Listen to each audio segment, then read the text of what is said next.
Captain Randall back with the second part of the vitamin C cover-up. I don't think anybody realizes the magnitude of this crime that's foisted upon the world by the medical industry. And I've had so many friends and family lost down the pharmaceutical rabbit hole that you know, I feel it's my duty to blow whistle on this whole thing. Not enough people realize and know about it. So in this section, I think I'll go into some of the functions of vitamin C. Now, in the first one, I told you that the body runs on electrons. It's an electrical, bioelectrical machine, basically, and if you go at it like a mechanic, you can troubleshoot what's going on. And as I told you, vitamin C is the basis of my protocol, which includes, you know, dietary considerations, getting the right foods, detoxing all your metals from your body, which they all drain. They drain your electricity, they drain your charge. And lifestyle practices: do you exercise, do you breathe correctly, do you get out in the sun, and your emotional state, you know, do you live in fear or do you tend toward love, or like most of us, we vacillate. But the love frequency is a higher frequency, it's healthier. The fear frequencies are low. It's you know, just fear just drags you down. It's acidic. It gobbles up your electrons, and it's stress. It raises your cortisol levels, and it just damages your body. You know, you're damaging your body through your mind. So anyway, let's try to cut to the chase here. So, you know, vitamin C raises charge in your body. And once you raise charge, you have better oxygen delivery, because if you have a lot of acidity and protons in the system, that gobbles up the oxygen before it ever gets to your mitochondria. Vitamin C is found in high concentrations in all the key areas of your body. In your brain, in your glands, in your organs, very high concentrations of vitamin C. Vitamin C also releases hydrogen peroxide when it's taken in larger doses. And larger doses are, you know, what any illness calls for. And I mean larger, larger, larger until results happen. You know, I like things that work, and I like things that are inexpensive, and you know, anybody could do it if they only knew how to do it. So it not only creates this peroxide, which is what your immune cells would produce to destroy any kind of pathogens, it powers those immune cells so that they can gobble up bacteria and viruses and so forth, and cell garbage and cancers and you name it. And that's what powers them. That's how they work. If you've got those problems, you crank up those immune cells, it gets rid of the problem. I mean, it's just how your body works. Doctors have destroyed polio, HIV, snake bite poison, mosquito viruses, the encephalopathy that occurs with some of these dengue and West Nile and equine encephalitis and so forth. People die eventually from brain swelling from these viruses. And you can go to a hospital, they won't give it to you, you'll die before they ever give it to you. So vitamin C is definitely on the list of survivors and preppers. If you can't take care of your health, that's number one. Let's see. One of the biggies of vitamin C is that it creates collagen in your body, your connective tissues. And that means your skin, your gums, your bones, your joints, your lung, blood vessel, and intestinal linings.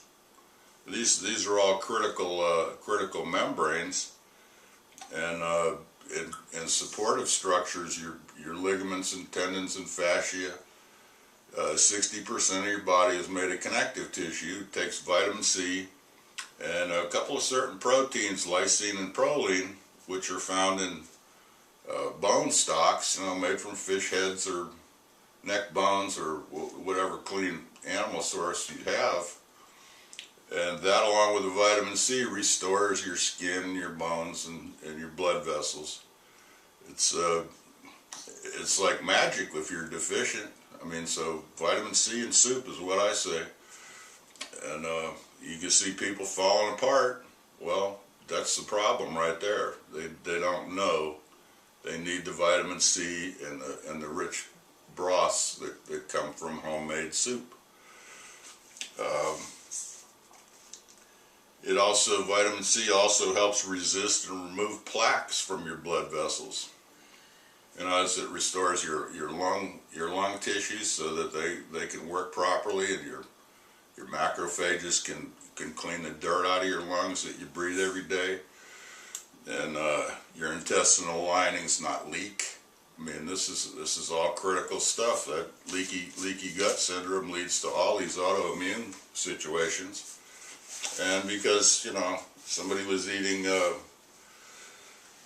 TV dinners and not looking after their health, and they don't cook. Cooking is a vital skill, just like, going out and bringing home all the good ingredients, the grass-fed meats and, pastured eggs and raw milk and all the good things we get out here in the country. And most people are just oblivious. They'll just buy the cheapest thing there is, and then they'll pay for it later. So you want to clean your arteries, remove those plaques, load up the vitamin C. Vitamin C also provides the charge necessary to mobilize all the toxic metals in your body. The mercury, the cadmium, uranium, aluminum, arsenic, all these toxic metals will accumulate in your body if you don't have a sufficient charge to mobilize them, and then have them chelated in your gut or expelled out through your kidneys. So once you build up in these metals, you're basically shorting out your body battery. This whole thing goes ignored in the medical system. They don't test you for metals. They might do a blood test, which will only show what's in your blood. So what you need to do is a hair test, which the medical community also doesn't like, and find out exactly what your metal levels are, your heavy metals, and you'll also get along with that a mineral profile, whether you have enough potassium and magnesium in your system. Maybe you have too much calcium. Most people have too much calcium, and they need to take some more potassium to help balance that out. That's the whole racket with these osteoporosis pills. You think you're taking calcium, you're going the wrong direction. And all of these nasty diseases, you have calcium build up in your cells, and that ruins the charge and the interchange between your cells and your fluids. So calcium is not that good for you. You need some, but you don't need too much, and most people get way too much. So it also helps. Vitamin C will recharge all your other vitamins once they start losing electrons. There's vitamin C to recharge them and keep them functioning. Vitamin E has been known for a long time to be recharged. The other thing is in the formation of glutathione. It's one of your body's own antioxidants that it produces. It's critical to cell function, and that requires vitamin C, and take some sulfur containing foods like any of the cabbage family, broccoli, so forth, egg yolks, anything with that stinky sulfur smell to it is good for you. You can take the vitamin C along with it, and your body will build these antioxidants, glutathione and SOD and catalase, and that's another critical part of the whole situation. It's a protocol. I mean, you have to put it all together. Vitamin C is your core thing that you need to keep after, but there's a lot of other details involved. So it was just reported, I think in the last week or two, that globally there were 9 million deaths caused by air pollution. Most of that is vehicle exhaust and various chemical processes, mining. But this air pollution consists of nanometals, and so you're breathing in these tiny metal particles. Your body can't get rid of them because most people are also deficient in vitamin C. So when I say that you got to check proportion on things, 9 million people in a year, that's a lot of deaths, but it's also a huge number of diseases, and that get treated by drugs, and nobody ever gets to the bottom of detoxing your body. So it's one of those things that got covered up, and it's serving the industry in a big way, and is some most criminal type of behavior to lie about something that big. And now basically everybody believes it. You read Wikipedia entry on vitamin C, they quote these various reports that claim that vitamin C is ineffective. Well, nobody checked on the reports. These studies can be very misleading and aimed at the goal of disproving something. And once you call somebody a rapist or a liar or a cheat, that sticks. And so vitamin C got that negative treatment 50 years ago, and it won't go away. It's just like the cholesterol mythology, just like the germ theory of disease, where most of these germs are opportunists, and they didn't start the disease. You were low voltage, poor immune to start with. So that's where these come in. And just to wrap this up, you look at the various causes of death and disease in this world.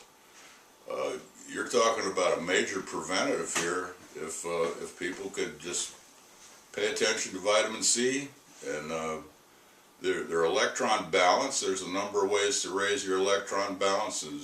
There's a number of ways to lose it. It's just like a checkbook.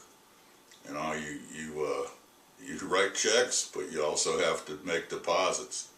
And to keep a positive balance, it takes a little knowing. And I hope this wasn't too long for you. If you're too poor to pay attention, you will suffer for it later. I'm just the canary in the coal mine here, squawking about what's going on. So good luck to you, and damn, break this cover up and spread the word. I'd appreciate it.